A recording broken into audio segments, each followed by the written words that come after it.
This is how much we know about movies. We just if you want a raw review of movies, you're getting it right here because we don't know shit. Dad! Fuck, I don't know, man. Is that like nostalgia purposes for kids these age? I don't give a shit. I don't care. We get that, Pop. Fine, I'll Google it. Through the magic you don't of podcasting. have to Google it. I'm just saying, just take it out. No. Not bring it out, or just be better prepared. Shut your fucking mouth. I am your father. Man, sometimes I wish like things would stay at a simpler time mentality. Welcome to the Two Dads Review podcast.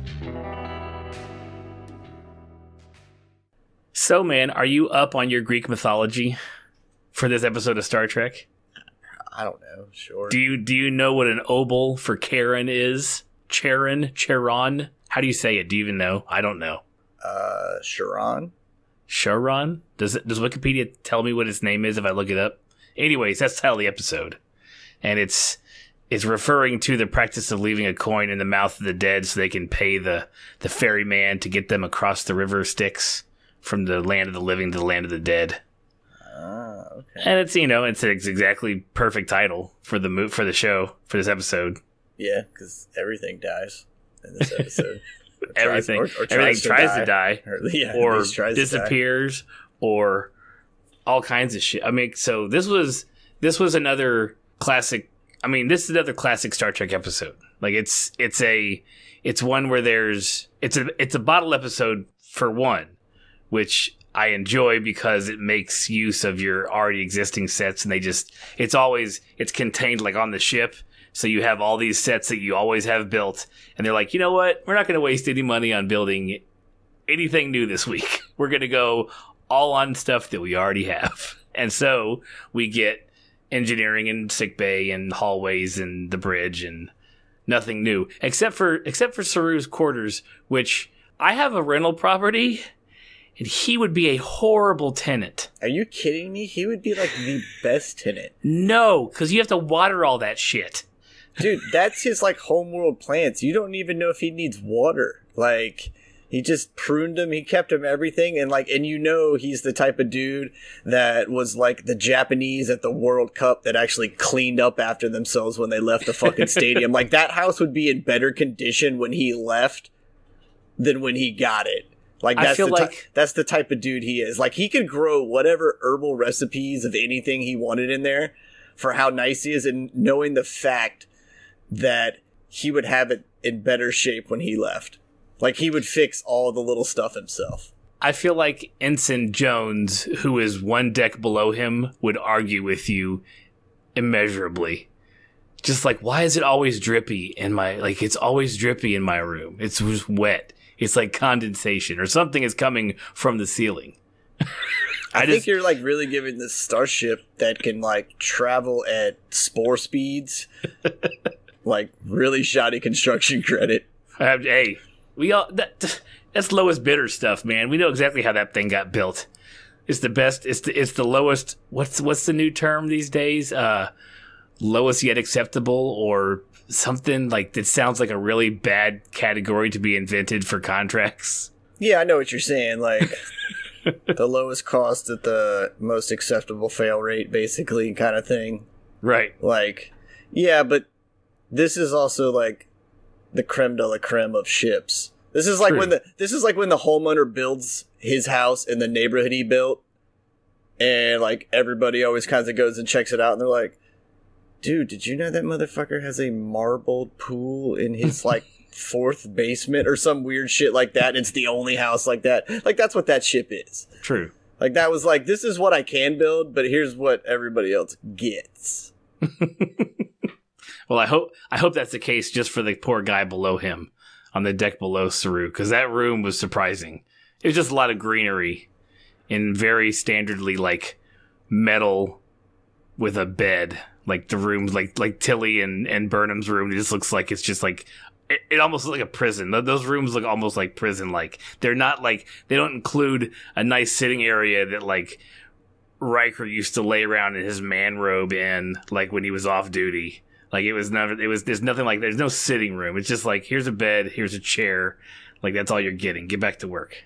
Yeah, but that's just that whole weird like minimalist, like future design that like apparently every spaceship needs or whatever, you know.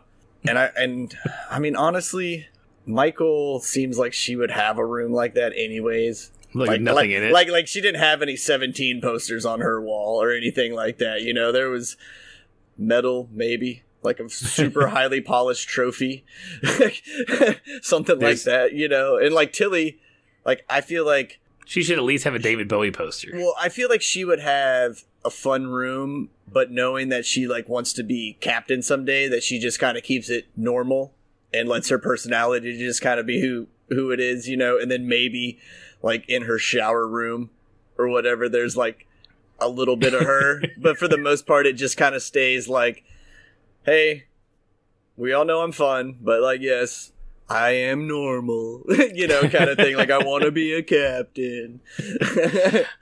Look at me the same as everybody else. Yeah, yeah, kind of thing. But like, Saru's always kind of been his own dude, even though his like species is submissive, you know, and like ultra passive aggressive.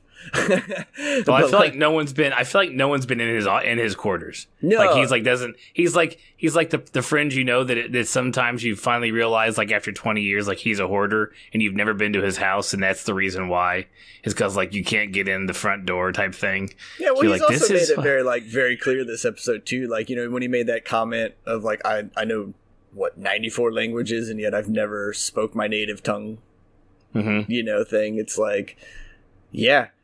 Probably given his rank, not a lot of people are coming knocking on that dude's door, right? You know, right. And he also seems to be the guy, given, I guess, his chance in life. Like, he's the dude that really took it and like kept it serious the whole time. So unless he was like sleeping, he wasn't in that room. He's like, I have things to do. I'm a Kelpian and I'm not supposed to be here, and I'm trying to, you know, like. And then he went back to his room. Was like, all right, everybody, I'm going to sleep. Probably stayed up for an extra 2 or 3 hours by himself. Wrote those highly detailed books. You know they are. Like, and I almost wonder if they're written in kind of like the 7 handwriting notebooks, because he's just like rapidly writing in chicken scratch or, you know, whatever Kelpian language it is. But when you like sit down and look at it, you're like, this is from a he's mind of a madman. to be honest with you, he's probably recording them, but I'll give you credit. He's probably like has beautiful penmanship. It's true. Yes, calligraphy. I figured. Yeah, he is smart enough to just do it all in audio. And there's a lot about whatever. There's a lot about his arc through this episode and what it means for the future of this show that I want to talk about near the end of the podcast, because there's a lot I want to dig into, and I don't know the best way to do it. Unless you think we should start it with it up front. What do you think? I don't know. It's our show. Let's talk about whatever the heck we're going to talk about. Okay, fine. Let's jump to the end then. Let's jump to the very end with his thing, because I want to get it off my chest now, because the episode's great. The episode, I like the message of it. It's teasing our arc. It's teasing the whole story arc yet again. Not that last week with the Klingons really didn't move us forward. It's just like, okay, like once again, we know we're going to Spock, and we can get to Spock on like episode 15. Is that it? Like, is that we're not going to see him till the end? You know, we talked about that last week. It's like, okay, I guess we're going to get to Spock at some point. Now it's like, okay, whenever he shows up, it'll be finally. Oh, good, we're here. You might get Spock like half a season. Yeah. You know, and like that's honestly how it should be. Like, this show's not about him. It isn't about him, but they've made it about him. Making an appearance whenever he does, and having his appearance be cool, and everybody, like, because they've already kind of said, like, things he's done, and what they're probably going to do is have one whole episode that is, like, massive flashbacks of Spock shit, and it's really just an hour long of Spock, and then it's kind of like incorporated, and at that point you're going, dude, I got an hour of Spock, like, I'm all right, I'm good, I'm solid, like, that's right. Cool. I mean, we know at some point the Discovery, the Spock, and the Giorgio storylines all meet, because they're literally on the bridge of her ship when, you know, they're all together. When we keep seeing it in the you know, trailers for what's to come, you know, say goodbye, Spock, or whatever. I was like, okay, so we're all going to meet up at some point. That's fine. But Saru, okay, and this is going to be one of my what I think is going to happen, and probably not this season, because I'm not sure if we're going to have the time for that with the way we're jumping around and what I hope they're going to delve into. So in this episode, he gets sick. We realize the sphere is causing his sickness because the sphere is dying, thus triggering his Vaharai. So the whatever it is, whatever that illness is, it's the signal for his people when they're on their planet that it's time to go be culled from the herd, to go sit around. If you saw the short trek, we got to see a culling, which was not nearly as exciting as I expected it to be, because last season when we reviewed season 1, we were like, I want to see if you're the prey species, I want to see the predator and how they prey on you. And we thought, both of us were kind of like, man, that'd be cool. Because Saru is so fast, we saw last season, do they have to, are they actually in a hunt? Are they in a chase? But it turned out it's just. What was it culling? Oh, that's right. So you didn't see the short trek, right? Yeah, I don't watch any of that stuff. I just watch the shows. It's all based on their religion.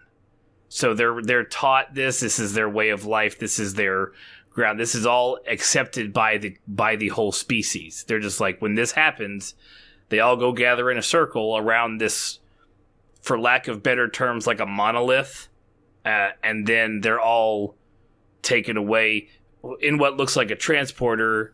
Some other species transporter style, they're just gone type thing.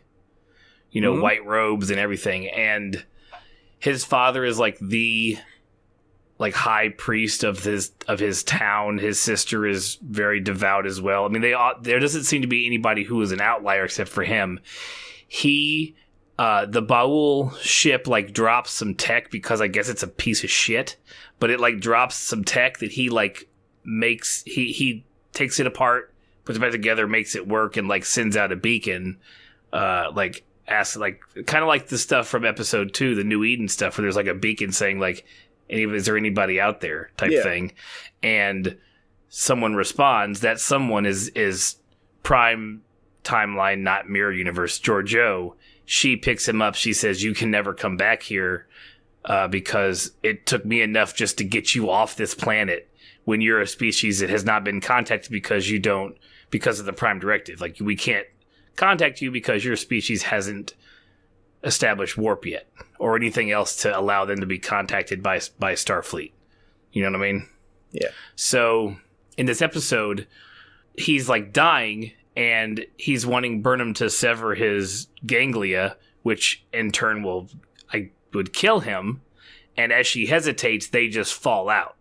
They're just, it's like your baby teeth or something, or I don't know what else to compare it to, because all of a sudden he's in sickbay and he's like, I'm strong as an ox. I feel friggin' great, and he's all like, I feel my power and shit. It's like, okay, so he realizes at the end that everything his entire species is based their entire life cycle on is all a lie. You're not gonna, because they're told that either go mad and die, or they should get culled. You can't not get culled, because if you aren't, then you go mad and it's a horrible, painful death. And what it really is just, no, you're just actually finally maturing and you're good to go. You're fine. You're not scared anymore and things are good. So what I want to talk about is I have a feeling we're going back to his planet. I don't think we're going back this season. I think it deserves more than probably a 1-episode treatment, because I think they have to deal with the fact that they can't, in theory, why they haven't, he can't go back and see his family, why they haven't had any contact with them is because they're not a warp culture yet. It's because the Prime Directive, says you can't do that. But there are exceptions to the Prime Directive, and one of them being the society was previously interfered with by non-Federation citizens in a manner that would have violated the Prime Directive had it been done by Starfleet personnel. So my theory, or what I kind of hope happens, is that Starfleet goes to find the Baul and see what they have done, and see that they are not necessarily like, it's not a predator prey because they're from the same planet or from the same, they're in the same ecosystem. It's just another alien race preying on this alien race because of this biological thing they have to go through. And they've been doing it for so long that it's formed into a religion. They don't know the other half of their lives they could be living because of this quote unquote religion that they're, that they think the Bible or some sort of, godly type thing.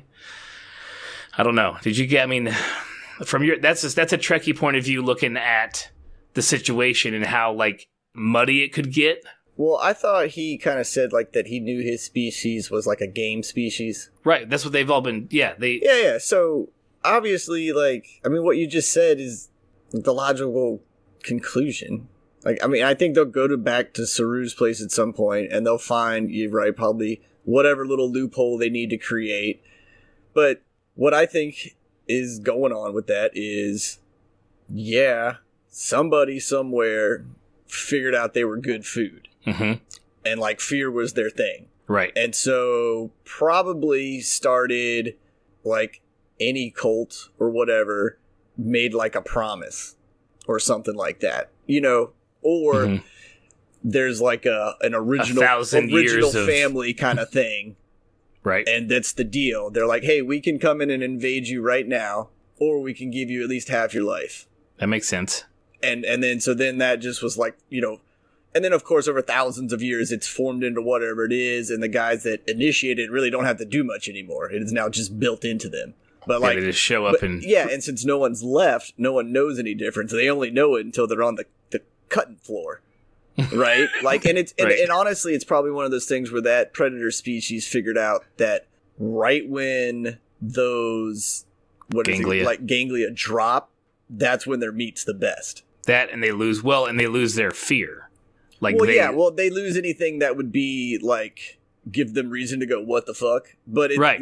But I really just think that just kind of happens to be like both of them are like coincided, because I really think that they're like a delicacy. Like whenever we meet them, like that, those people are going to be like, oh, would you like monkey brains? Like an Indiana Jones or something, like that's what it's going to be kind of thing. And they're like, yeah, we wait till they're a certain age. And then when these things go all wacky, we cut them off and they're just right, Oh, and they also become like super self-aware about how they've always been feeling.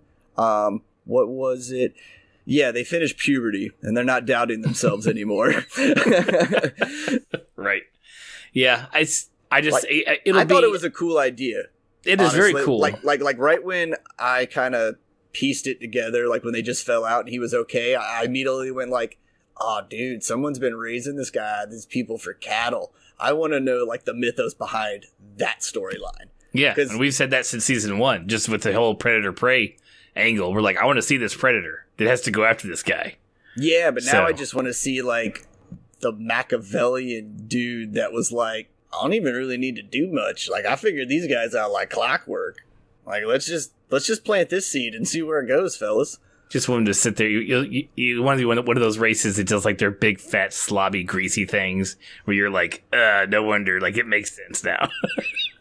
Yeah, like it's just like a bunch of like worm things, that like when you really look at them, you go, well, yeah, they wouldn't really be very predator worthy, but they set up this great Ponzi scheme.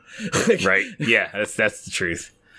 Yeah, so I'm excited. It's just he's as much a main character as any of them, and it's nice to see that like they've teased a lot with him, and to be able to actually see what, we go back to his planet and we figure this stuff out. It's going to be pretty cool. I could see that being, depending on how they want to do it, it could be a lot of an entire, at least a 3 or 4 episode stretch if you wanted to, unless you were talking about infiltrating and disrupting the, eons and eons of culling that have happened, like having to disrupt that and changing everything around. They'll knock it out in like 1 or 2 episodes. I know, that's the worst. Which means they could do it. It'll be one of those things, like I feel like he'll have figured it out. So, of course, all of us are like, all right, you're going to save the day. Mm-hmm. We know that. And it'll be one of those things where, the predator species just happens to be in whatever area at the point in time. And then they kind of figure out that like, damn, dude, they're really doing some fucked up shit. We need to go stop it. And then, of course, like Saru's all gung-ho, and then, of course, like, somebody says, there's some orders, and then he's like, nah, homie, we get to do it this way, and then he goes and wrecks Stop, and it's just like, Saru's back. Saru's back. Oh, they're going to see. And then he, like, kind of breaks it down for everybody, and he's like, hey, when you guys are all feeling like shit, it's just a fever. Give it, like, 2 days. Those things are going to fall off. Guess what? You're going to feel really good.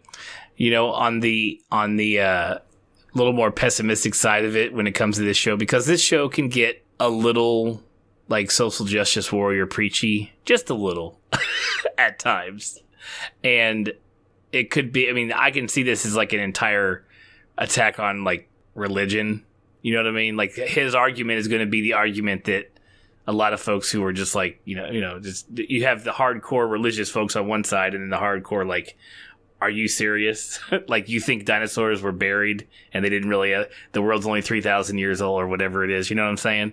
Mm-hmm. It's like, it'll be that fight, and it'll be fun to watch through Star Trek's, like, the Star Trek lens, because those are always fun. Like, when they can throw, and it's not like it's new for Discovery. You go back to the original series and you go to the episodes where the episode where, like, the guy's faces are painted, or they're not painted. Their tone is half white and half black, but one of them has the black on the left side of the body, and one has the black on the right side of the body, and one is a lower subclass of that culture than the one with it on the correct side of the body. So it's like, I know exactly what you're telling me, but you're telling me in a Star Trek way, so it's fine. But, like, in the 60s, it's like, we got to be real, what are you talking about? We're just talking about aliens with black and white bodies. We're fine. What are you worried about? What do you think we're talking about? It's not. But I mean, that's what this show's kind of always been about. It's what I'm saying. It's not like I'm saying Discovery's being social justice warriors. Like, that's how Star Trek's always been. It's always been trying to, like, why you, like, framed it with, like, more of a pessimistic viewpoint is, oh my god, they might point out the hypocrisy in the world. because some of the stupid people online bitch about, like, SJW Discovery stuff. I'm like, have you guys ever watched Star Trek? But if they already do that now, they're going to do that tomorrow and the day after that. Like, I know. And you're framing it like they're just coming for you, man. Like, when you read it, you're like, oh, fuck these guys. Like, well, wait till you. All I'm saying is like all the turning your mirror in your face stuff is fine when it comes to sexuality and border stuff and culture stuff. But when you bring religion into it, you got a whole nother level of people to get up in arms. That's all I'm saying. Like, it gets nuts. But you got to point out the absurdity of religion. Like, yeah, you surely do. At least the people in it. That's for sure. Yeah. I mean, believe what you want, man. If it makes you a better person, cool. But, like, if you are so hardcore into something that it, like, wants you to, or it changes your view that you cut off a whole section of something because it's different, then that's a problem. Right. Right. So I look forward to this storyline because it'll be one that you're like, hey, you want to watch episode of something? Watch this. Like, to somebody who's real religious in your family, like, you should watch this. This show's great. Mm-hmm. Yeah, dude, I mean, I love it when, like, I love reading stuff, people from, either side. Like, whoever's just super hardcore on either side, because one argument will come at them and you're like, oh man, dude, like, I think you maybe read every other word in whatever article it was, right? And then the other side will come back with something like just arguing what they said. You go, but now you've just pulled like something completely arbitrary to make a comparison to sound more intelligent than you need to be because this jackass didn't fucking read it. It's like, stop, don't do that. And it's like vice versa. And you just go, where are all my middle ground people at? Middle ground, represent. Like, I don't want to ebb and flow. I want like a little wiggle. Like, can everybody just get along? Yeah. Oh man, we saw some other cool stuff this episode. Other than Saru stuff, which is pretty cool. We get into some more of his stuff later on, or earlier on in the episode. But you got to see number one for the first time, the first officer from the Enterprise, pre-Kirk, all that stuff. Formerly played back for the OG Prime episode or OG pilot episode of Star Trek by Majel Barrett Roddenberry. This time being played by Rebecca Romaine. I thought it was kind of cool. Like, she was carrying around like the pad that she brought him with all the info for Spock and shit. Like, that is an old school prop. Almost exactly like they used to use on old school Star Trek. And I loved that, like, she was carrying that around. That was great. That, like, kind of wedge looking tablet thing as she ordered her, like, hamburger and fries and shit. I was like, girl, you don't need no hamburgers. You know she does too. She just works out like a fiend. Like a fiend. Because she's got time to do it, man. Like, she's made her money. Like, she's like, I have now afforded the life to eat how I want. And I didn't even recognize her at first. Like, I knew who it was, you know what I'm saying? But it was cool to me that it wasn't like, you know, she had just long black hair. Like, they didn't do anything fucking crazy with it, you know, or whatever. Like, there was no like, hey, you were a model once, let's do something fucking cool. Or like, you're known for being super sexy. Now it's like, yo, here's your outfit. Like, here's your normal fucking space haircut. And it was cool because, like, I honestly kind of thought, like, maybe they would almost maybe jazz her up a little bit just being who she was. You know, whether it was just like, oh, she had gold mascara on or just something, right? You know, and I was like, that's cool, dude. Like, she just looks like a nerdy science person, kind of, and who's like down to business. Like, that's awesome. That's how she just rolled out. Like, it was kind of like, I was honestly like, is that her? Like, nah, man, they didn't. Damn, good on them. Awesome. Like, that's cool. Like, I liked her character too. Like, she was no nonsense. Yeah, like, no nonsense, but you could also tell it was like laced with this just utter, I'm totally fucking with you the whole time I'm talking to you, like, at the same time, because, you know, you literally call me number one. We literally never know your name ever. Yeah, right? But, like, you could tell that it was one of those things where he said it one time, and she probably was, like, beating herself, like, don't call me that. And he's like, oh, okay. And it just, number like, one. And finally they grew to like each other, and it grew on him. But you can tell, like, as she talks to him, there's this, hey, we're getting to the point, but also this kind of just natural, I could tell you, like, F you at any moment. And you're not gonna, like, question it. We're just gonna keep rolling on kind of feel, you know, to him. And there was all of like 5 minutes of screen time. Yeah. I was expecting for them to pull someone like that she would be like on the ship for the episode, you know, because she was stuck there because the Enterprise was doing blank. She'd be there, but she wasn't. You're like, it was like 5 minutes. She grabbed a burger. She pretty much was like, yeah, I'm breaking the rules just like you know I'm going to because I know you will. So I've dug into shit you should never ask me about. But here's the here's what you need to know type thing. I liked that. Like, she was just, I don't care. I broke some rules. Don't. Was that, you want to ask me a question about it? Don't ask me a question about it. Yeah, it was cool that in that conversation, you could tell that both of them have known each other forever. Like, I know exactly how to, like, as bad as this is, but when you're, like, talking to your buddies about a girl that's, like, in the room and you switched everything to, like, football lingo or something like that. And, you know, you guys know exactly what's going on and nobody else is, like, none the wiser. Or when you're, like, my buddy and I who cheated spades by start talking about soccer, and when we say like corresponding players, we know the number and we can figure out what spades number we have by that. Jesus. Wow, that's hardcore. I'm not playing spades with you ever. Yeah, dude, I am a creative cheater. If I'm gonna cheat, like, I'm gonna be creative about it. I remember one time, you know the game Cranium? Yes. It was the drawing portion, and I got the word molecule. And so, like, I just started drawing, like, bubbles and atoms and stuff on it to get my buddy just to kind of get in, like, sciencey frame. And then I started making, like, darker circles and smaller ones. And I spelled out the word molecule in all of the bubbles I drew. And, like, I just, like, made it glinter a little bit so he could find them. And he was like, molecule? And I was like, yeah, good job, buddy. Cheater. Play to win. Oh, Jesus. Let's see. What else we learned from her? We learned that the current chief engineer is named Louvier, which so is pre-Scotty being on the Enterprise.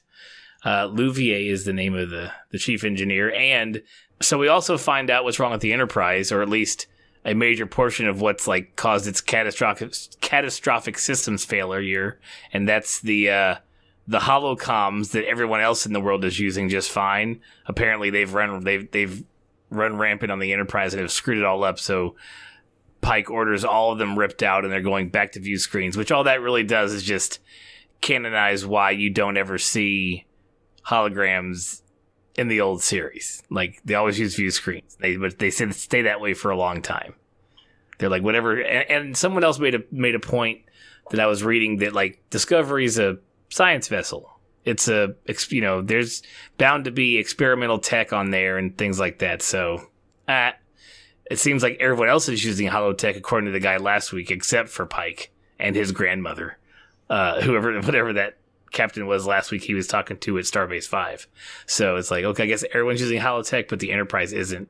And I don't know if something fails later on, but it was kind of cool. I'd like when they pay homage, like, okay, let's explain this away in one sentence. So I like those throwaways. Yeah, and I also like they just kind of basically also boiled it down to like Pike going, yeah, I didn't really like those things anyways. They creep me out. So whether... Like, I like how that line's in there. So, like, whether there was really a failure or not, you also kind of get the sense that, like, they were going to go no matter what. Mm-hmm.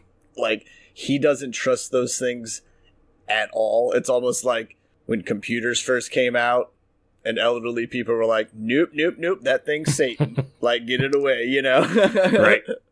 Like Never be that way. Yeah, and like... It would be funny if they just had, like, some weird, like, throwaway story about how, like, one scared him or something like that, and he's just like, never again. No fucking holograms. Not happening. Not as long as I'm in charge. Standing by the window crying and masturbating, and someone popped in a hologram. Oh, Jesus Christ. American Horror Story, Season 36, In Space. Let's see. Okay, so we kind of have to walk through this thing, at least most of the plot, just to kind of, because of the kind of episode it is, it's hard to talk about, like we've been doing for the past few weeks, like talk about one person's storyline through the episode, because they all interact and it's all kind of awesome together. But Pike finds out from number one where Spock's shuttle is, and they have the tracking signature on it or whatever. By some point, the idea is they're tracking Spock's shuttle.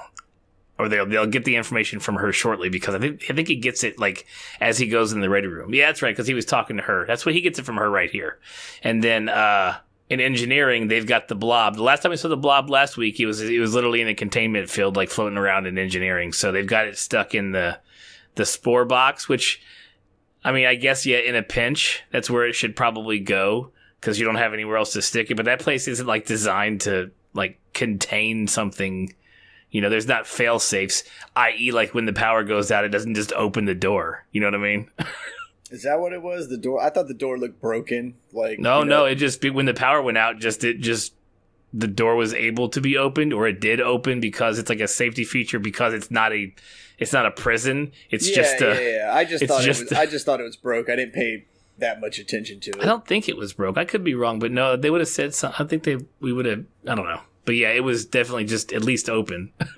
Yeah, I mean, point is, the thing wasn't there anymore. Do you like the nice, like, as Tilly was reminiscing about May, like, she had her hand on the glass, like the creepy old blob thing, like, put its hand there too.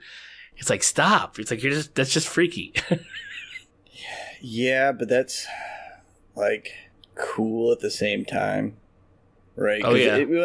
Well, I mean, from, like, a science perspective, you're like, holy shit, that thing's, like, sentient. Like, you know, for real.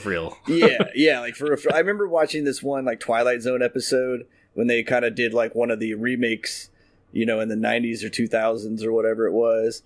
But this guy, like, found this, like, species of, like, space ants or some shit like that or whatever. But they would, like, start talking to him by, like, you know, spelling out words or blah blah blah, and then, like, and then they started, like, building his face in the dirt, and, like, he kind of thought he was, like, a god, and it was basically just a whole ploy to, like, get him to, like, lower the force, like, whatever his, like, whole kind of thing was that kept him in check, you know? Right. And then they're out, you know, afterwards or whatever. And, like, that thing doing that just immediately took me to that episode when those bugs were just kind of, like, playing the guy up. You know, I was like, this is a way more creepy gooey thing, but it's the same thing. Like it's trying at least to be like, hey, I'm what you need. I'm here for you, man. You like me. Yeah. Look, I can be just like you. Mm-hmm. Yeah. Not creepy at all. Hey, we get to see the new captain's ready room after he made a complaint about it being nowhere to sit or anything and nowhere his senior officers could sit around and talk. We get to see the new ready room. So there's, he's got his desk there, but he's got a nice table and view screens and, everybody's sitting around conversing. Burnham's leading the meeting because I guess they're waiting for him to get there. And, we get to see Linus, the guy who sneezed on now deceased Connolly. That guy's in there. What else? Yeah, like he was like, being sick really sucks. He's like, 6 sinuses or whatever. 6 like, nasal passages. Yeah. Yeah. Saru is looking bad, like real bad. Like he's like got his cup of tea and he needs like salt. Like he's asking for all kinds of salt, like weird shit you're putting in that drink. I was like, I wonder what you're making. Brewing some shit in your nasty friggin' green bedroom is what you did. Yeah, I like how salt seems to be like the default alien thing. Because like what even they need. Like even in Men in Black, like the Edgar suit was like salt and water. Wait, no, Edgar's suit was sugar water. Was it sugar water? Mm-hmm. Okay. Yeah, but there is a lot of there. You are right though about salt too. It's just it's one of those. They're always going for that. I think it's just because it's like always one of those things that takes you back to like fundamentals in your brain. Like even in like Merlin kind of magic, like salt is somehow like an ingredient that is like highly important, even though it's very basic and like whatever. It's like, dude, salt's every fucking where. I like how Nan, the girl with the girl from the Enterprise, the one who's not dead that came over with them. I like how she's like standing off to the side, like everyone acts like they didn't. So I couldn't tell if it was like a joke, like cause she's like, yeah, Nan, USS Enterprise, I came over here with Pike or whatever. Like I couldn't tell if she was joking or if she like magicked herself in there. Like if she snuck in so quiet, it's kind of like I felt like she was being like. Oh shit! Now I was gonna blank on his name. What's Batista's character's name in Guardians of the Galaxy? Oh, Drax. Drax will be like, he's like, you can't see me. I'm completely invisible. Yeah. I'm so still. I'm unseen. That's what it's kind of felt like the way she like her deadpan away when she announced herself. I was like, did they not know you were there? No, I think it was just one of those things where like the writers kind of threw a joke just for the audience, like, hey, look, we know she's been over here and we really haven't like had her do anything yet, like I think that was kind of a joke for the audience, but then also one of those like subtle jabs at the captain, like, hey dude, came with you, just been chilling, just hanging out in my cabin. But it's just funny that it was written in there, right? Because that's like a total internal thought. Mm-hmm. Like, what has she been doing this whole time? That kind of thing. It's like she hasn't helped on shit. But I do want to know. Like, I need someone to sit down in the mess hall and ask her about her face. Oh, so they could just walk up to her and be like, "Why so serious?" Yeah, right. Like, what's up with your face? Like, I was to sit down and be like, "Hey, how's it going? What's up with your face? Like, what did you do? Like, what are those things?" Dude, you would be terrible space like companion guy, right? Like, as soon as you landed on another planet and there was, like, a humanoid, like, I don't feel the weird aliens would really bother you. You'd be like, all right, that's an alien. But it's the ones that are kind of humanoid in some way, shape, or form. And then there's just, like, that one very peculiar feature. And you would just be like, I can't do it anymore. What is that about? Fucking tell me. I'm going insane. What's that? What's that got to do with anything? And don't mean offense by it, but you have to explain it. I have to understand it. God forbid you have like buttons on your outfit, because I'm pushing your buttons. Like if it's a button, don't get me in a new car or around like Darth Vader's suit, like with those buttons on the front. Because I'd just be like, so what happens when I push this button? What's this button? Yeah, and you're the guy that does like the question, hey, what's this do? As the button is like being smashed. It's like, well, don't ask the question. You're already in the button mode. Like, just do it. Don't lessen your burden by asking a question. That reminds me. So I had to segue for a second. Okay, I laughed this morning harder than I've laughed in probably 3 or 4 years, and it was because of my father. So I'm sitting at the bus stop with my daughter, right? Waiting for her bus to show up, and I get a text, and I look at my phone, and actually I get a text. I have enough time to like hit the button to like show my screen but not unlock it, so I can see that it's a text, and I can see it's from my dad, and I see that it says, image, so there's a picture of something in it, and my phone starts ringing. And so it's him calling me. I'm like, what the shit? So like as I'm answering the phone call and have him on speaker, I open the phone and it's a picture of a remote control. Like because they're down at a friend's house in Florida because they live in Chicago, and it's like negative something there. They're like, this guy's like, come down, hang out. I'm away for now. Come hang out and come stay at my house in Florida for a week and have a good time, and enjoy the weather. And I know he's been there for over 24 hours, but he's finally texted me a picture of this guy's remote, and he calls me. He's like, they said they're streaming, but I don't know how to I can get music on the TV, but I can't get any picture.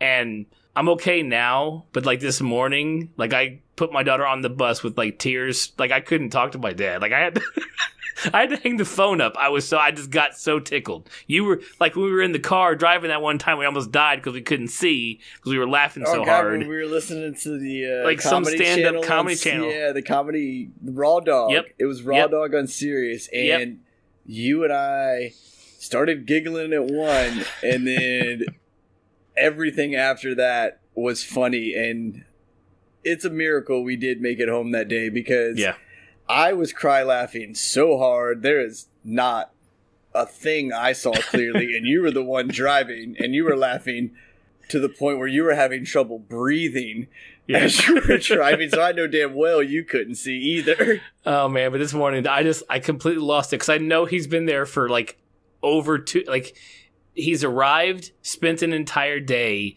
and then the next morning before he was like took a picture of the remote and like was like, son, I need your help, and I couldn't. That's the best part is because knowing your dad, you know that he spent a full 24 hours trying to figure that fucking thing out, and finally got so fed up that he just was like, here's a picture, solve it for me, tell me what to do. But the best part is about this kind of laughter you're experiencing is you can reenact everything your dad did in your head and hear it and see it and just know like at what point he was losing his fucking mind with this remote and probably where it all went wrong. Well, what's even worse is like as I kept laughing, I could hear him going. I could hear him talking to my stepmom. I'm like, he's laughing. Like he can't. He's not stopping. Like he can't do it. And I could hear him getting more angry. And I was like, oh God, I can't, Dad, I can't. Like I have to stop. I'm gonna hang up, and I'm gonna call you back when this stops. But I don't know when that's gonna be. Enjoy the radio, old man. Right. Oh man, and it was literally like, go listen to your stories. The worst part, it's like the guy whose house it is was like, we've gone completely streaming, and I'm like, it's like, way to go, whoever this old person is, great job. But then like it's a picture of a DirecTV remote, and I'm like, okay, so does this old person think streaming means satellite? Because that's not. I mean, it is streaming, but it's not when I think streaming. But it's not. So like somehow he has a DirecTV remote that he's using to control his television. Oh, he's probably got DirecTV Go, and they still use a DirecTV remote for their little USB dongle or whatever. Maybe because he's got like Hulu, but they're running like all of their stuff like off the TV. You know how like the TVs these days come packaged with like stuff, Netflix, Hulu. Yeah. He has all that stuff on, and I was like, And I fixed it with like, did you try sliding the selector up top that says DirecTV over to this television so it'll like actually use the TV control? It was just, I haven't laughed that hard in a long time. And it just like listening to him get more and more like, he's not mad. He's just on the phone like, he's not going to stop. Like he's lost it. Nah, dude, there's nothing like getting your parent in something where like it's comical, but you know you have the upper hand. Like you're like, you need me. This is fucking great, and it's just something so dumb too. Like it's the best. Yeah, and and it's not like he doesn't not ask me for tech advice, but this has never happened. Like me just losing it. It was the combo of seeing the remote, knowing in my head what, and then like the phone rang as I was looking at the picture, and I'm like, and I knew exactly what it was. I couldn't. Yeah, I don't know. That just must be like a parent thing, like to send a text and then immediately call, because my dad does that and like my mom does that. But then I found that I do that now that my son's older. Like I'll text him, and especially like with Hangouts or something, when you can see whether the person has like their fucking hand open, like looking at it. Hangouts is like, dude, I'll let you know when they're holding the phone. Like, I'll tell you when the phone is in their face. Like, right. I'm not even waiting for him to type. And he won't, like, and I'll sit there for like 5 minutes. And I'm like, oh, I know you're looking at it. I know what it, like, and I won't get a reply. I'm like, all right. So I'll give him like 5 more just in case it was like he read it, but something was going on after school, like practice or something like that. You know, something that he forgot to tell me or whatever.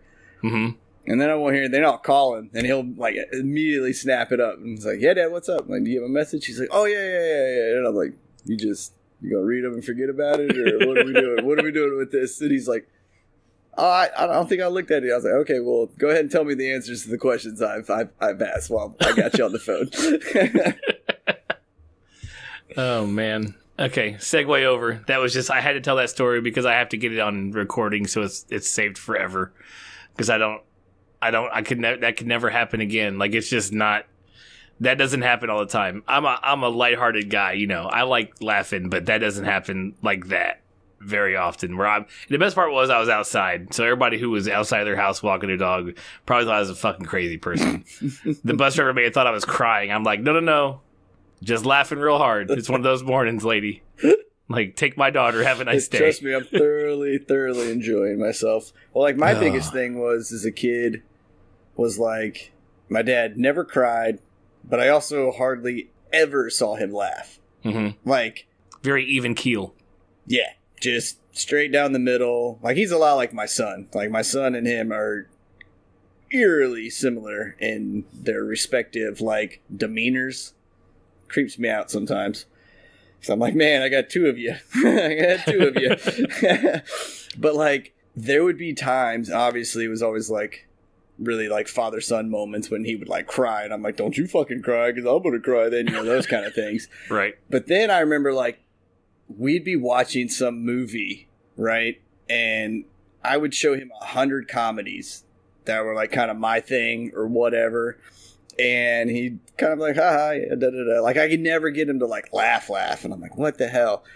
And then every so often, you know, what I would call an old-ass movie would come out on HBO or whatever. And he'd be like, hey, man, check this out with me. And it would be just some movie that he had saw when he was, like, a high schooler or something. And then all of a sudden this one scene would happen, and he would lose his shit and, like, turn super beet red and, like, tears down his face.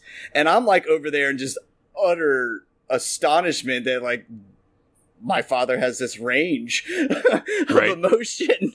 It was like, holy shit, you fucking laugh. You actually find things are funny. Like, the one time I scared him, he almost punched me in my face. And I was like, I will never try to scare you again. That is not worth it. Never again. Yeah, scaring's not the way to go. No. Not if you're within arm's reach. We've seen too many scare fail videos for that. Yeah, the guy getting knocked out and then, like, collapsing back down into the trash can will never not be funny. Yep, exactly. Yeah, I think the last thing my dad got that, I hate to admit this, but it doesn't matter, because he sent me a picture of remote today, so it doesn't matter. The last thing he got that tickled on, and this is a man in his 60s, he bought like my son likes bubbles, but he bought a bottle that smells like farts. And, like, I opened it, and, like, before I even got it open, like, he was already giggling. And, like, as I was like, yep, that's what that smelled. And, like, he was in my kitchen doing what I was doing on the corner of the bus stop this morning, like, and I'm like, all of us, every one of us in the house are staring at him like what is, like, are you having an aneurysm? Like, what is wrong with you? A breakdown? Like, what is happening? Right. So that was the last time. Oh, man. Oh Jesus! Parents, laugh around your kids more. It's great. It's fan. Don't be all solemn all the time. Keep that shit in, man. Yeah, especially all of our generation dads, man. They were all just. They had to be all. I grew up rough. May have not been to a war. Like fuck. Right. I don't have a whole lot to laugh about. Like, okay, Jesus, bring it down a notch there, Squirrely Dan. All right. About 10-15% out there. All right, let's see. So where were we? We were in the captain's ready room. They get Spock's location. They got to go track Spock. So Pike sends him out. Says, "Saru, you look like shit. Like, go take a nap." Which is cool for the guy to get the guy credit that as a commanding officer, he walks in the room and the first thing he notices is like, "Hey, you look like shit. Get out of here. Like you've been working your ass off. Like, go take a break." And Saru's like, "Thank you. Yeah, I'm at it. I'm gonna go lay down." Yeah, because he definitely looked like that employee that everyone else would look at and go, "Why are you here? What the fuck are you doing here, man? Like, oh, you asshole. If I'm next 72, homie. Next 72, brother." Eating vitamin C pills. Like, Christ, I don't want to catch what he's got. Like, get it. Yeah.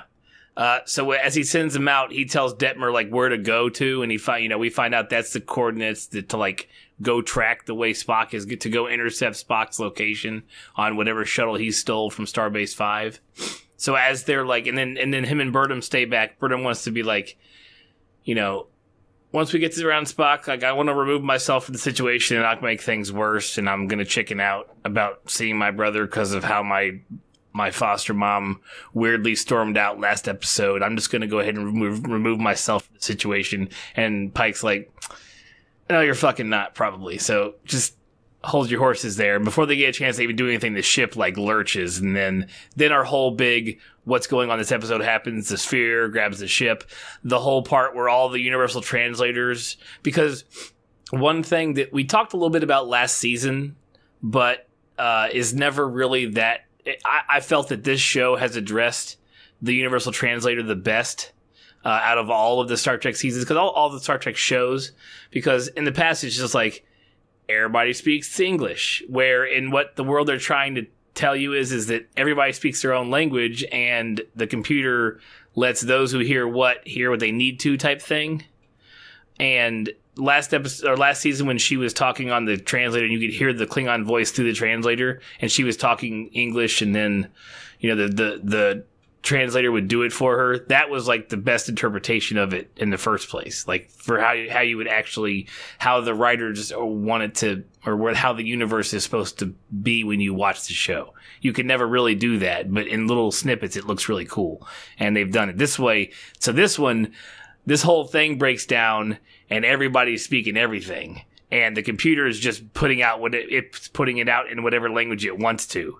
And they go through a list of a dozen languages. Like the best part about closed captions is they told you what language it was. It wasn't just like you're having to figure it out. So they went from Klingon, French, Andorian, Klingon and Andorian being actual like alien languages, but Norwegian, German, Italian, Welsh, Hebrew, Mandarin, Spanish, Wolof, and then like Detmer was saying that her control panel was in Arabic, and then it was in Tausetian at the end when Saru finally like fixed it.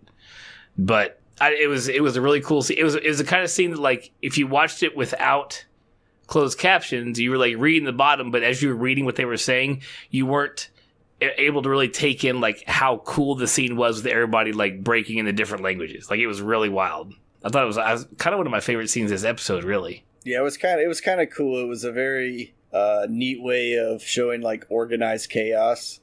Mm-hmm. Like, as like obviously everyone's kind of like, what the fuck? And they're all talking, and it was cool seeing all the actors, like as far as my American ear can tell, pretty decent language of whatever language it was they were happening to be talking at that moment in time, because I think like each character almost did one or two. Yep. Burnham at least did Mandarin and Spanish.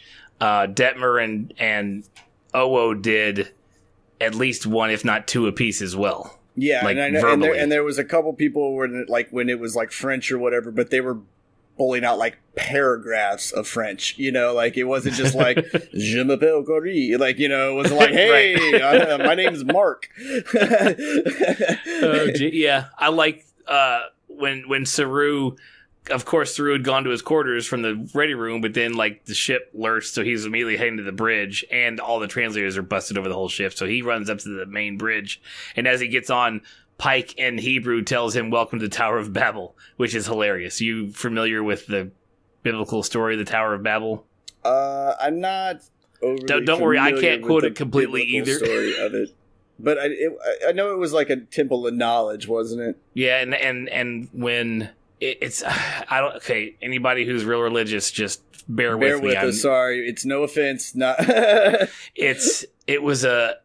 It was where like all of the Earth languages originated because everyone spoke. How did they? Shit. You know what? Let me just Google it because that's not fair to everybody because it's not going to be right when I say it. According to the story, united humanity and the generations following the Great Flood, speaking a single language and migrating eastward, comes to the land of Shinar. There they agreed to build a city and a tower tall enough to reach heaven. God, observing their city and tower, confounds their speech so that they can no longer understand each other and scatters them around the world. Oh, good. I was actually right. I couldn't tell if it was everyone could understand everybody and then couldn't, or couldn't and then could, but it's that way. It's the tower existed and everybody had spoke the same language. Then God's like, now y'all need to quit just chilling right here. So I'm going to make all y'all not understand each other except for little tiny chunks of you guys. And you're all going to go your own ways. So when he's referencing Tower of Babel being the bridge, it's because everybody's speaking a different language. And it's the way the Bible explains everyone speaking different languages. Gotcha. Yeah. Yay, Google. Yay, Wikipedia. We do our research for this show every time. Live as we're recording it. Right, yeah. It only sounds good because I make so many jump cuts. It was kind of neat to read that Alexander the Great ordered it to be demolished circa 1331 BCE in preparation for a reconstruction that was stalled by his death. As you continue reading on Wikipedia. Mm-hmm, yeah. Like, no, I mean, I was just reading that because I just thought that part was cool. Like, I didn't know any of that. That's just kind of neat that thing being already is kind of like massively impactful and just even for like stories. Like, because like whether you know what it is or not and someone says like, hey, Tower of Babel, you just kind of instantly go like, ooh, right? You're like, hey, man, that's something big deal. That's a big deal over there. Like, it's kind of cool that like Alexander the Great came around it, and like it just Babylonians and all. I've always liked history. So like when I start getting into stuff like this, I'm like, oh, God damn it. Like, holy shit. It's fucking bonkers to me. So that aside, Saru fixes it all, which was cool. Like, I liked he literally just said an episode or two ago about having learned 90 languages or whatever. So he does all his thing and fixes at least the main bridge. And they did it this episode too, because like Michael was like, I'm going to go get Saru because he knows 94 languages or whatever. And then they kind of like bring it up again as he's like back on the, you know what the fucking word I'm trying to say is? Bridge. There you go. Bridge. And the worst part is I was like, I know what the word is I'm trying to get. Right. I just couldn't say it. Like, bridge would have never been in my radar at that moment in time. Hey, speaking of people who, are on the ship and not really doing anything. So we see Jet Reno again for the first time since episode 1, and she's magic. Her and Stamets meeting each other is fantastic. Yeah, but I like how they also kind of like, with her introduction, like you can tell that she's already just been busy the whole time working. Mm-hmm. Right? They were like, yeah, I'm the engineer guy. Like, obviously I'm the best one you got. So they've already told me to go fix all this shit. Like, that's what I've been fucking doing. Right. And then of course she is just brilliantly sarcastic, and so is Stamets, and it's just like this blue collar snarkiness and this highbrow snarkiness like colliding. And God, he is such a like. If he's a while he has his touching moments, like him off the bat, like when we first met him in season 1, and like him whenever he meets somebody new, like he's just a pompous dick. Like it's not even like a like, oh, that's just Stamets. Like, no, you're just a dick, dude. Because like his first response is like, and why would we care? It's like, dude, it's like, fuck you, dude. It's like, come on.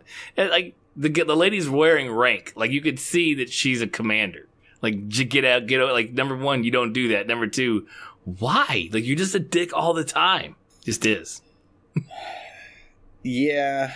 He never meets anybody and is just, like, normal. He's just, everyone's below him. Yeah, but I kind of like how, like, each episode, though, like, I know, like, that's, like, his MO to kind of be a dick, but he also gets schooled a little bit each time. And I think and, like, part of me kind of hopes this is one of these things where you're kind of, we're gonna watch him change. Like we've obviously seen him open up a little bit more, but I think this a little more like, hey, how you doing, Stamets, is gonna kind of like start to come around as well, you know, and like especially now that he's hit it off with like the wisecracking, like I'll punch you in the face if I got to, you know, person, and he's like the like, well, I mean, I'll get dirty for science sake, but I really don't want to touch anything icky if I don't have to kind of guy, you know, like, so I think you're going to get that like counter to him maybe a little bit more now, especially with them interacting and like Tilly being all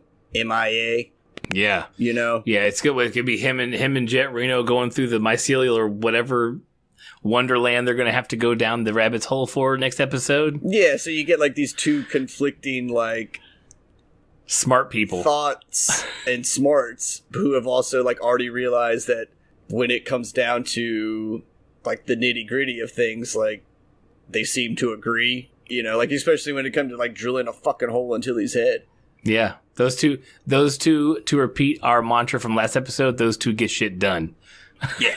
You put them together, they're getting shit done. It may not be pretty. It may be held together with duct tape and bubble gum, but by God, they're going to do that shit. She continues. Yep. And it's going to be one of those things where, like, you're going to see him do his, like, Stamets thing and, you know, old hard-ass fucking corrects him or, like, jabs him back with something that's kind of like an eye-opener for him. And then Tilly's going to come around, like, 2 episodes from now, and she's going to be like, you know, something's different about you.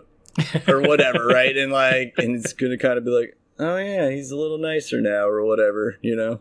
Yeah, they've got him on such this arc that you almost forget how much of a dick he was starting on episode, I don't know, not 1, episode 3 of like season 1. When you first meet him, you're like, ooh, what is wrong with you? Like, why you just hate everything?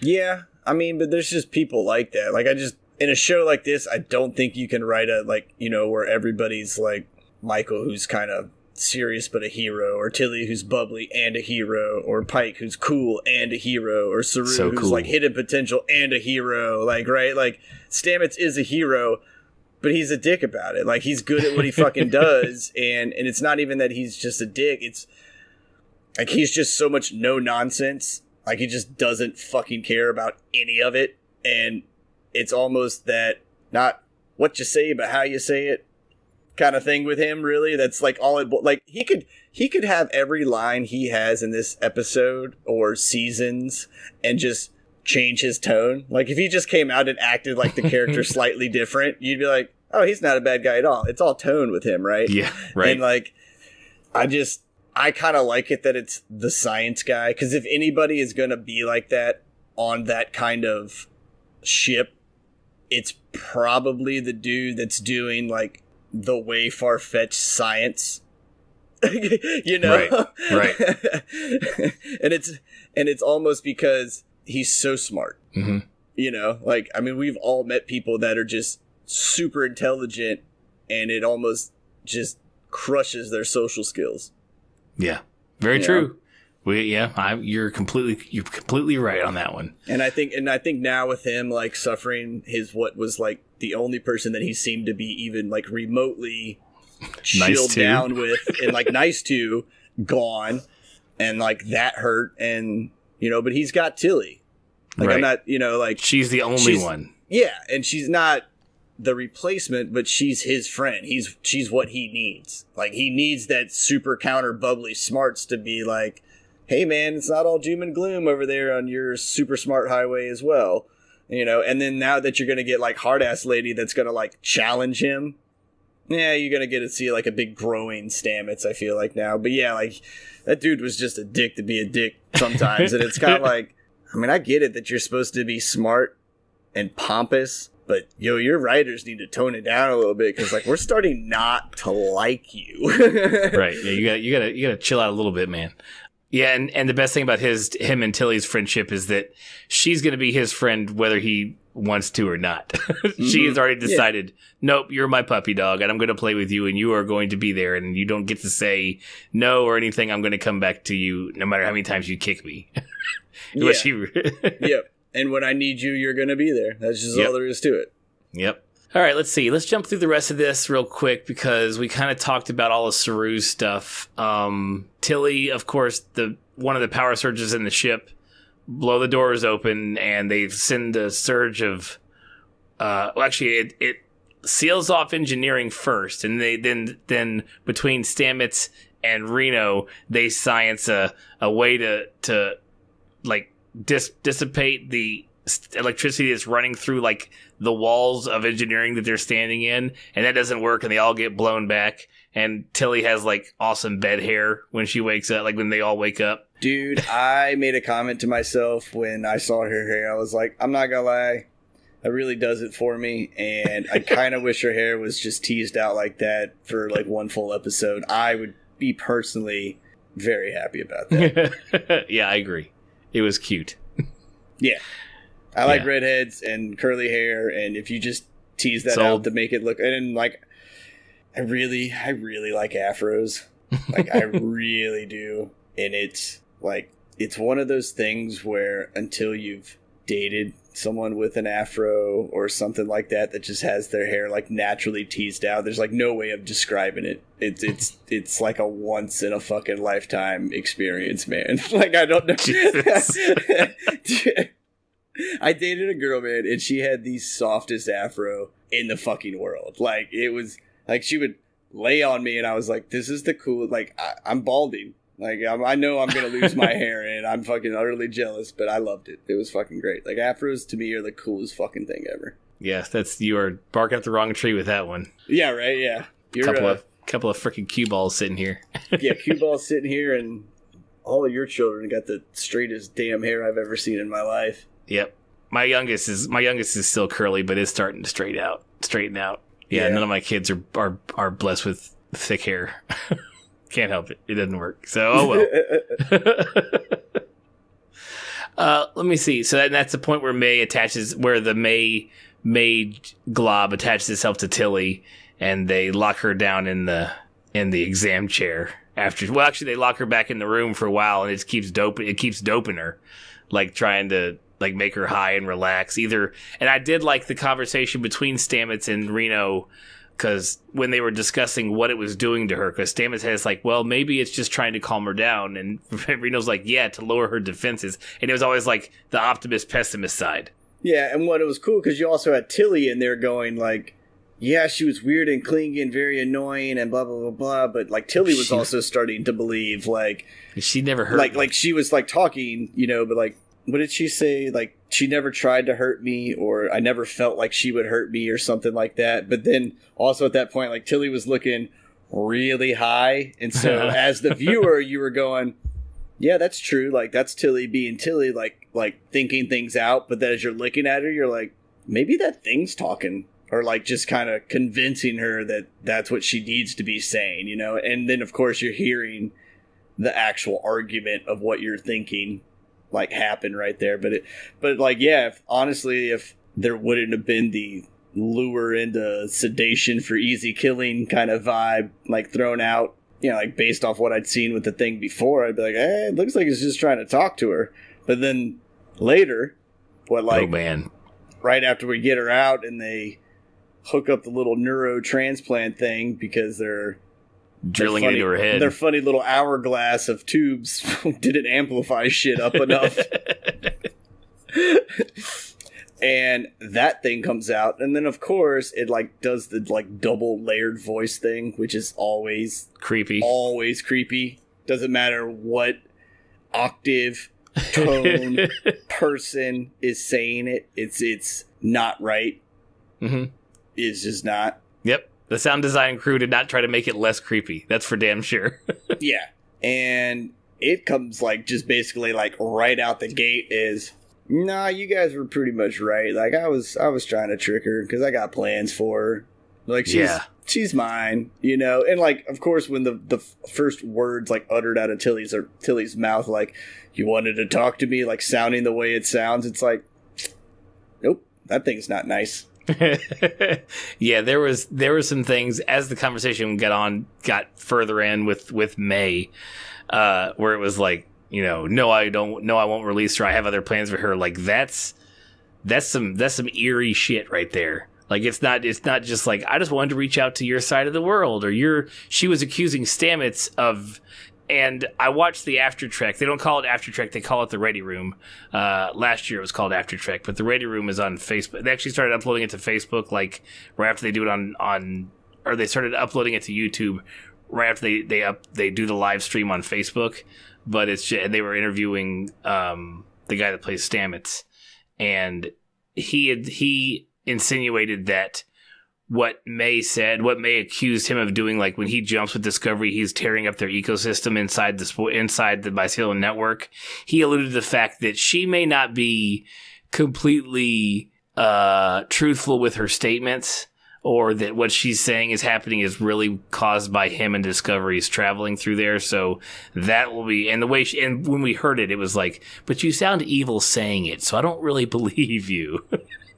So that's going to be where we find out probably next episode or soon thereafter, like what her real plan is, and how, you know, what if Discovery is destroying something in the Mycelium network when it travels, or if it's not, and they're maybe they're using something inside of it and they're messing up their scheme, or their you know, whatever they've been doing in the network for that long. Who knows? I don't know. But it's definitely not just like as straightforward as she made it sound this episode. No, I don't think that's the case either. But I also think it's one of those things that, like, when you get in, like, when they get back into the Mycelium network, how do I put it? It's like where you think the thing's really scary and bad, but it really has good intentions. It doesn't just it just was like, I needed help and snatched them, because like I get this feeling that as soon as Tilly like calms the fuck down after they have like whatever little meltdown they're gonna have about her getting like kidnapped, like her saying you took me,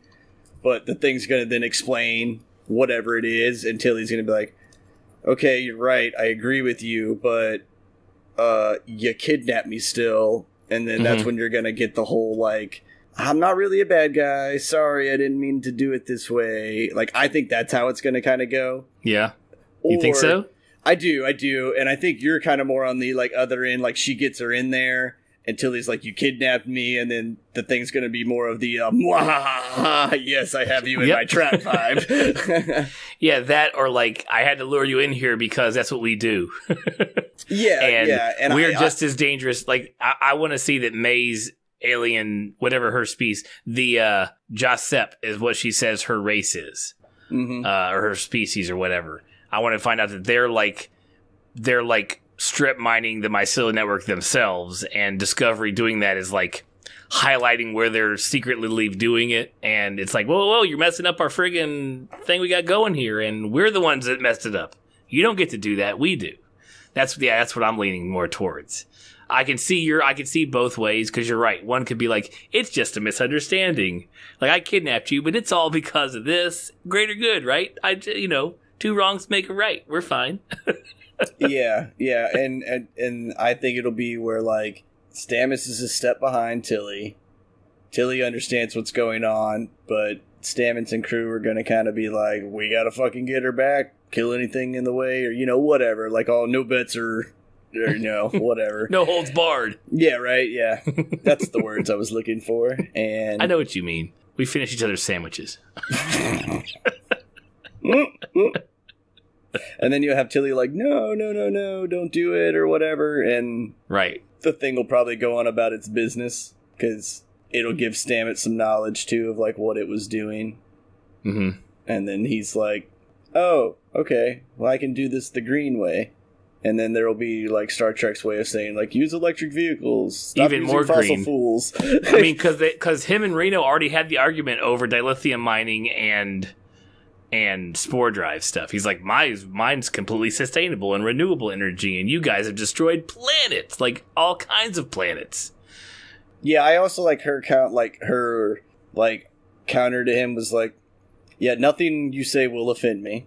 Like, it won't bother me. But then I also kind of like, and I couldn't tell if this was almost like a, how do I describe this person? Like someone, like a flat earther, I guess. Like you just can't convince them otherwise, right? And because like her like offhanded comment of like, yeah, and yours is on mushrooms. Like, I don't believe you mushrooms do what that this thing's doing kind of thing. And it's like, I mean, I know you're an engineer, but you're not stupid. Right. Like, don't, I hate when they make really smart people say like finite shit like that. And I mean, I also hate it when really smart people in real life do that. And it's like, you can't believe that, right? Like, no. Okay. That makes sense. Yeah. But I didn't like that part of the argument to me, but maybe it was just her kind of like throwing it back at Stamets. Like, well, you think I'm just like a dumb redneck. So, hey, your mushrooms, cool, or whatever, right? You know? Right. But, yeah, that was like, honestly about the only thing this episode that kind of annoyed me because I didn't, like, I know she's supposed to be the blue-collar character, but I didn't like that they made her sound dumb when it came to, like, not knowing, like, what the Spore Network was. Like, I could get it if she didn't know what it was, but I don't feel like at any point in an argument would she, like, be like, the Holocaust didn't happen. Earth is flat. Yeah, Holocaust you know, like, what? You know, and that's what that, like, whole mushroom, like... So I'm hoping it was just, like, a joke, you know? But I was like, I don't know, because, you know, they're about to bring her into the network, so maybe this is one of those things where, like, Stamets is like, see? Told you so. Well, you know, like, I was like, are they going to give him that, like, what every dick would want? Like that aha, be right moment? Right. You know? Well, the worst part is that she's traveled via Spore Drive because they jumped in episode 2 and they picked her up in episode 1. Like, you've already jumped. You went to the beta quadrant. It's like, it's more of like, yeah, and that's why I didn't like understand it, because it was, well, you've been in it and you know it works, and just looking at their setup, anybody with a logical brain of some sorts and one that could be an engineer on a spaceship would look at it and go, yeah, dude, that is fucking self-sustaining. Like, I can't tell you if it's self-sustaining for 1,000,000 years or 10,000, but I mean, it's doing its thing. Seems to be okay, right? Like, and she just shrugged, oh, your magic mushrooms, blah, blah, blah, whatever. You know, I was like, I didn't like that part. Yep. Okay, so I want to talk real quick about the scene that I thought was probably the worst scene, just because it didn't make any sense to me. Well, it's not that it didn't make sense because it moved the plot along, but they're in sickbay. It's Burnham and Pike and the chief medical officer, and like there's a dude who's like has a definite largely bleeding wound that like Burnham and the captain are helping like triage this guy, like hold, you know, put pressure on this, you know what I'm talking about? And they literally are having a conversation like about Saru, who's like sitting on another table across the room or whatever, and you know, they're like triaging the virus on the ship while this guy is literally like bleeding out in front of them. And then at some point they like, Saru's like, oh, we'll make an antivirus to attack this virus, and antibodies or digital antibodies. And like Burnham just like lets go of the pressure pad and just like walks away.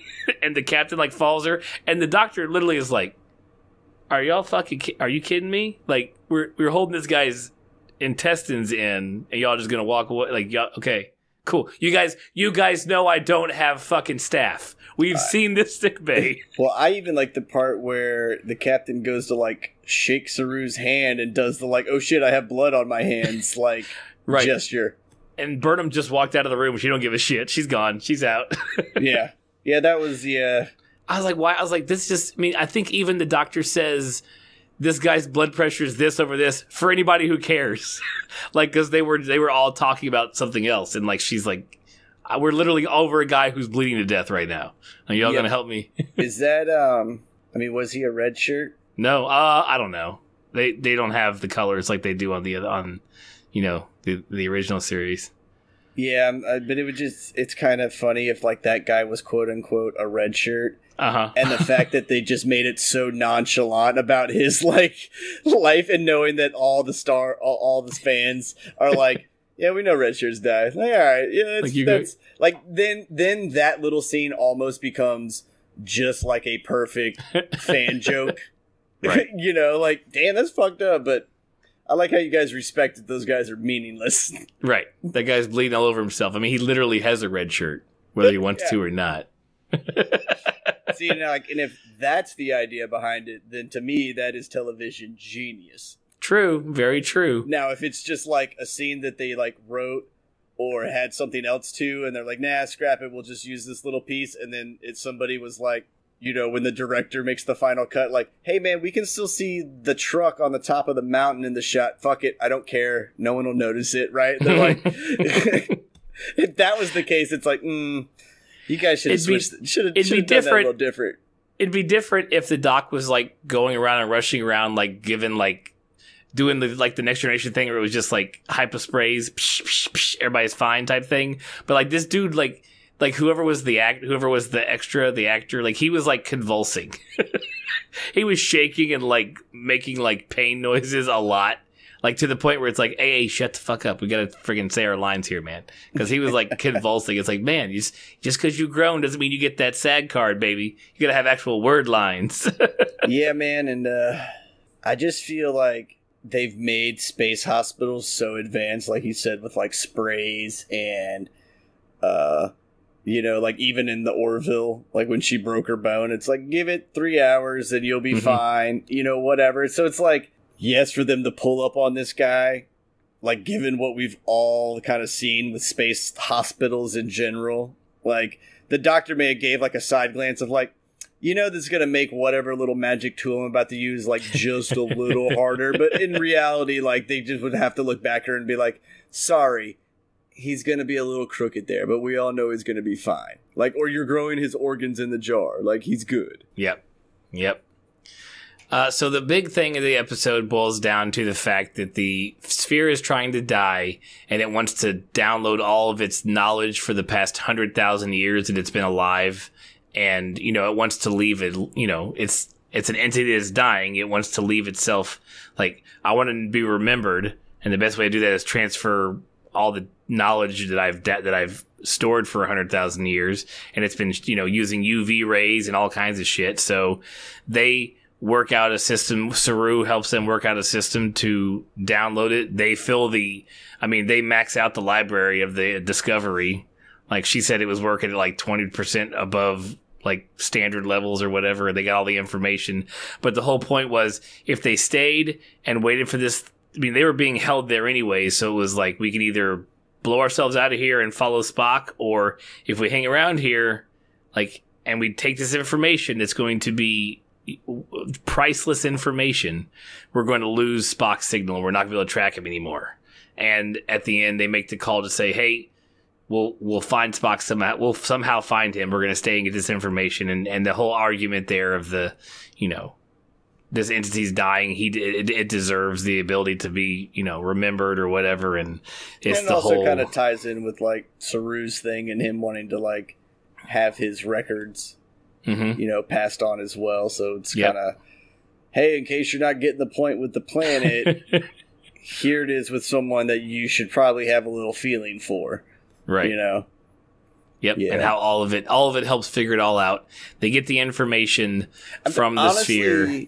Like, this part bugged me a little bit, right? Which because part? Well, the part when Burnham comes in and is like, hey, based on all the fucking information we got from, you know, the sphere here, we got Spock's last location on record or whatever, blah, blah, blah. Like, right. part of me, when they figured out that this thing was actually trying to give them information, like at no point, like Burnham or any of the other really smart people would have kind of put it together like, hey, this thing probably recorded Spock's flight path around it, because obviously it's just been collecting data the whole time it's moving through here, and it's recorded as much as it can until its last possible second. You know, like it was like when they knew the thing was a giant trapper keeper, like you're going, there's not going to be a star map and you guys aren't going to be able to find his fucking ship, like shooting across the sky as it goes back to figure out where it went. And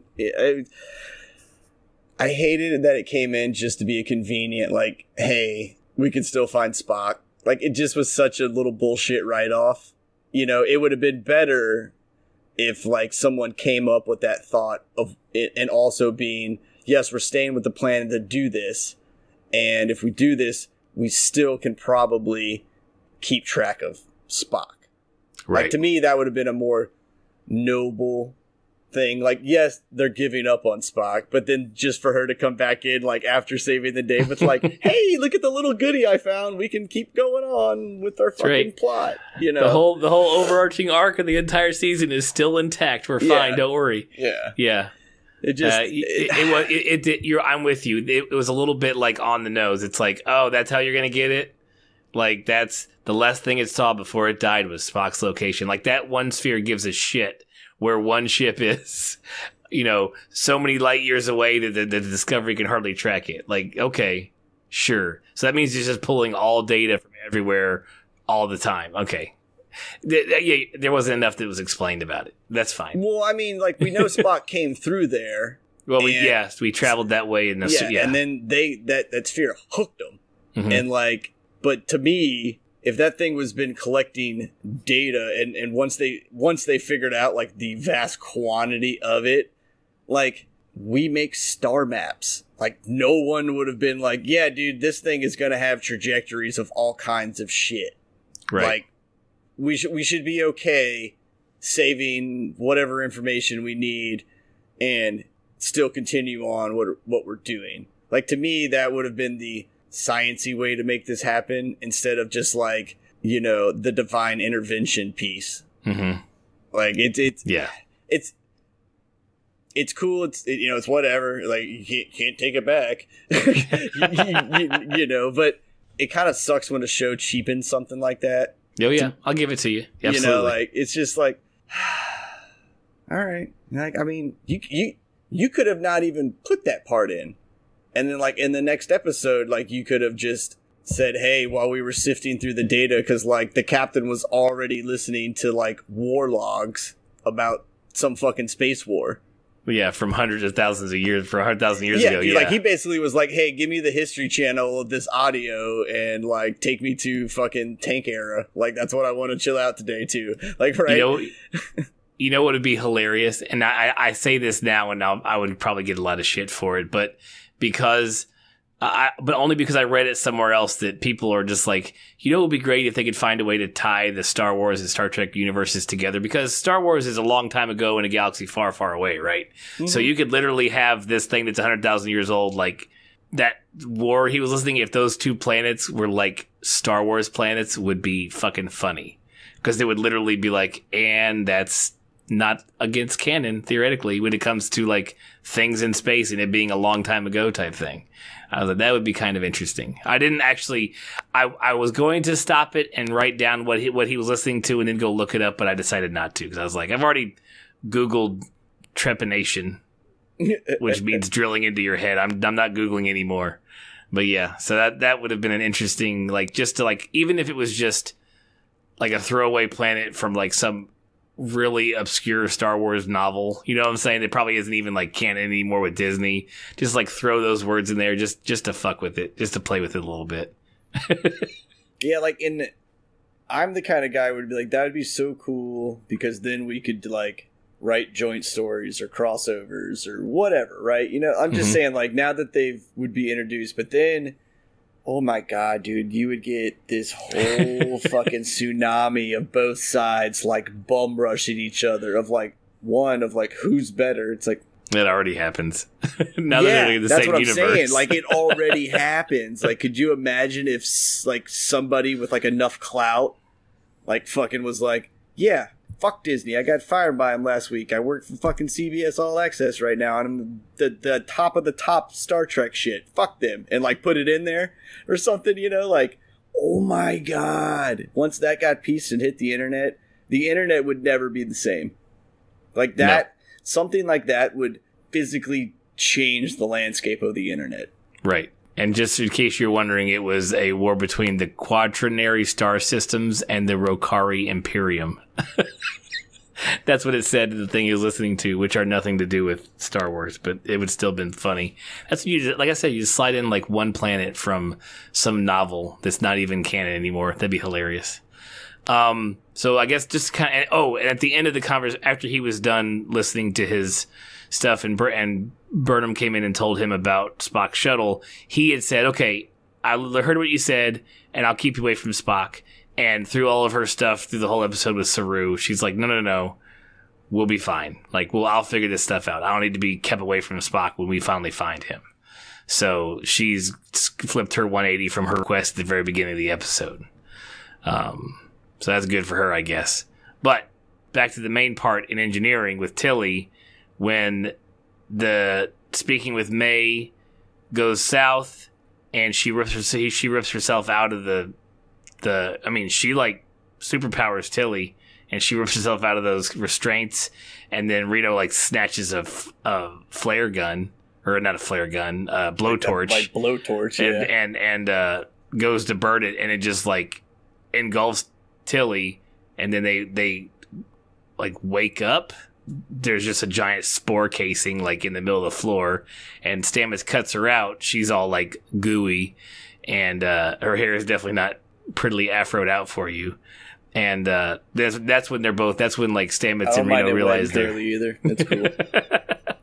That's good to know. They realize they're high, and they Stamets has Reno slap him, and so he can like wake himself up and give himself the right hypo spray of what will knock him down from whatever they're high on. But then, so I couldn't tell if Tilly was a hallucination or if it got her, because we saw her look at it and like Tilly, it pulsates. So they got Tilly out, and and then the thing engulfed Tilly, and then they were like, oh shit, and then they cut Tilly out, and like Tilly was like coming to, and then that she saw May, and that the it pulsated, the goo monster like kind of cracked and shot its little fucking like, here's my happy spores. Mm-hmm. And then that's when they started getting all high, and it was cool because they did the whole like Fear and Loathing Las Vegas where thing where their eyes got all wobbly and fucking, and I was dying because just stretching facial features out is never not funny, right? Like, especially when it's not done in like a horrific way, but just kind of like when she looked at Stamets and was like, after he said, I think we're high, and like her eye was just like the size of half her head, like going in and out. I was dying. I was fucking laughing so hard. But yeah. And then he licks it like it's cocaine because it's all fucking white powder, and figured out what it was by like its taste, and then pops them both with, whatever, adrenaline needle or whatever the fucking counter is. Right. But then when they come to, they realize that Tilly's back in the sack.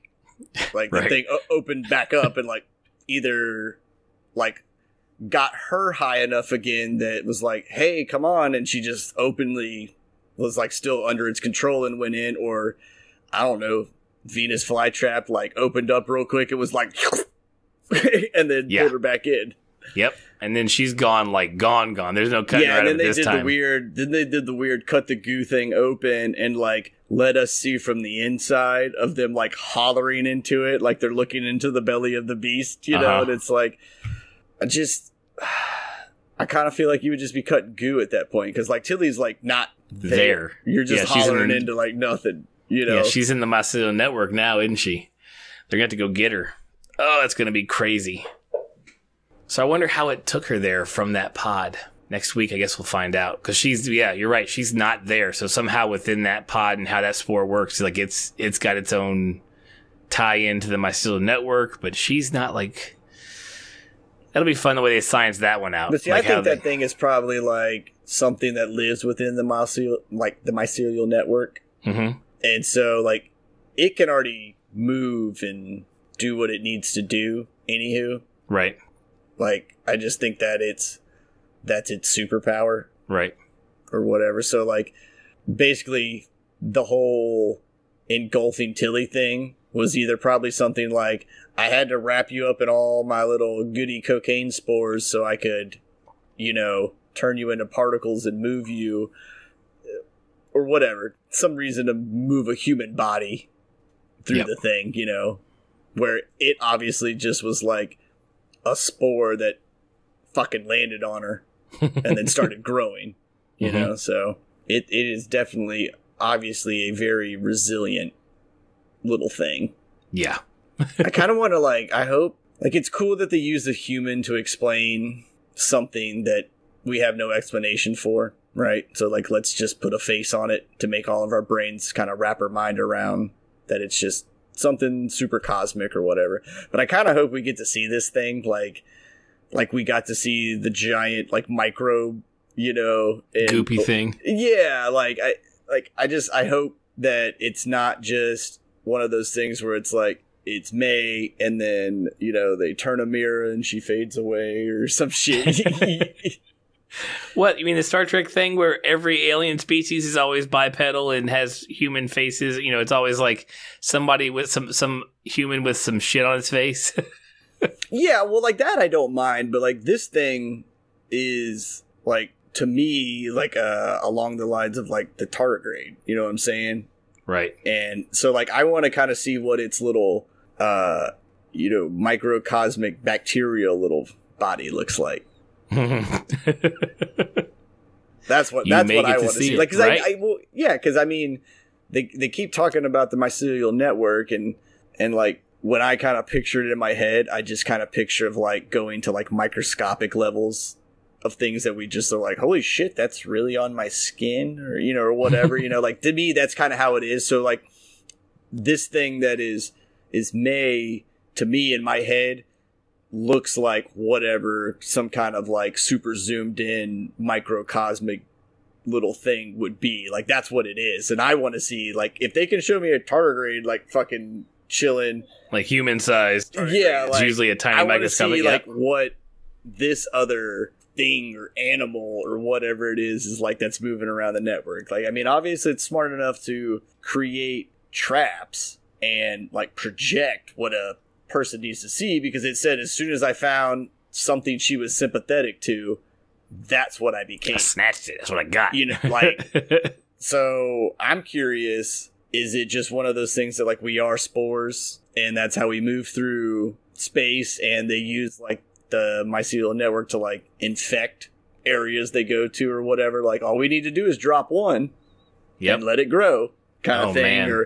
Or if it's really it was just that was the only way it can move outside of the network, got onto what it needed to get onto, and then once we're back in there and we realize that it's it's just projecting May, at any point are they going to be boom, here's what the fucking thing kind of looks like, especially if they kill it or something like that, or figure out that it's bad, then just don't show me a mean May. Yeah, just a mad human that's just taking that form because it's easier for you to converse or at least make her look real freaky.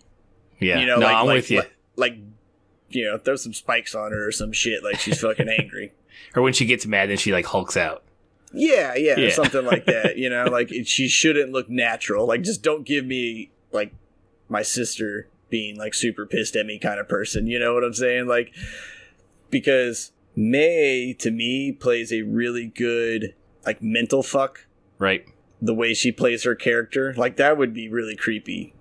Bounce around in your head, especially if it was someone you knew who was that kind of person. But, the way she talks and how it's almost kind of childish. Mm-hmm. But still very adult line of thinking as well. She is great to be in someone's head, but if you make her a bad guy,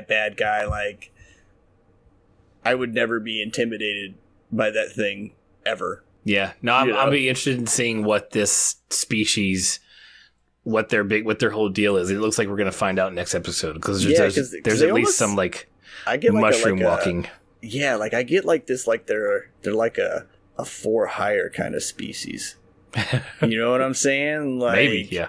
Because there's just, I don't know, man. There's like a whole big like espionage kind of like vibe to the way that this thing works. Mm-hmm. You know, and it just, to me, like those kind of things are always either just like super bad guys and like they can only think bad thoughts, or they're usually like someone, you know, like The Rock and the Scorpion King that gets like hired to go do shit because they're fucking like trained in it, right? And like that's the kind of vibe I got from that thing. Like, especially when it said its name, it said its name like, you should know.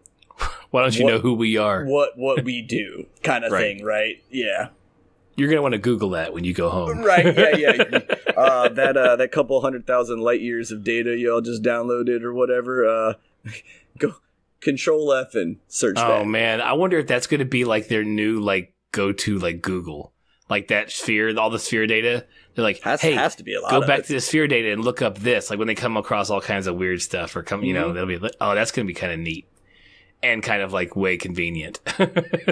There's no like having to listing. They're not have to worry about learning it. They're just going to Google it on the sphere network. Yeah, but you know they'll always run into that, like, even the planet didn't fucking know about it, or the sphere didn't know about it, you know what I'm saying? Like, so then that's when you'll get the whole, like, oh shit, you know, and like, it'll be cool when there are episodes when, you know, they do some research or something like that, and they're like, yeah, actually, I pulled this from the sphere, blah, blah, blah, and this is, and like, it'll be kind of cool if it's more along the lines of, like, you know, Trojan horse story, where it's like such a big thing that it happened, but everybody like secretly would love to be able to pull off like their own like Trojan horse, you know? So it'd be cool if they're like reading something and it just so happens to be that the event that they're kind of dealing with now is very similar to whatever that was. And that's the thing that, you know, sparks the idea, but then they got to make it their own. Like, it'll be cool if they do it like that.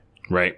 Not just a like, oh, well, it says here, blah, blah, blah, Jan called Marsha a bitch.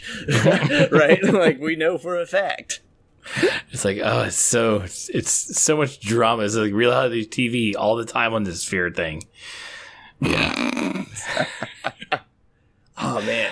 Like, now that I think about it, we got to shut up soon. But now that I think about it, like, if that thing was just, like, collecting data, like, can you imagine the radio signals that like came by it just at any point in time? Like, there's gonna be a lot of porn on that sphere.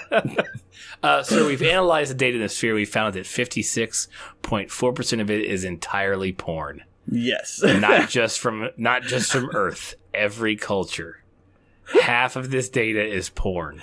And it all seemed to be in whatever the 1970s era was from these generations is when porn really took off. Right. It's always in this level of industrial revolution that porn really takes off. And with that, good night. The two dads will say good night, good morning, good afternoon, whatever time you're listening to us. We thank you for finding us, and make sure you turn on notifications for when we drop the podcast next time. We'll be back next week to do what is it? Episode 5, called Saints of Imperfection is the title of it. They've released the title, at least, coming out on Valentine's Day 2019. So we'll see. And we'll catch you guys on the flip side. See you guys.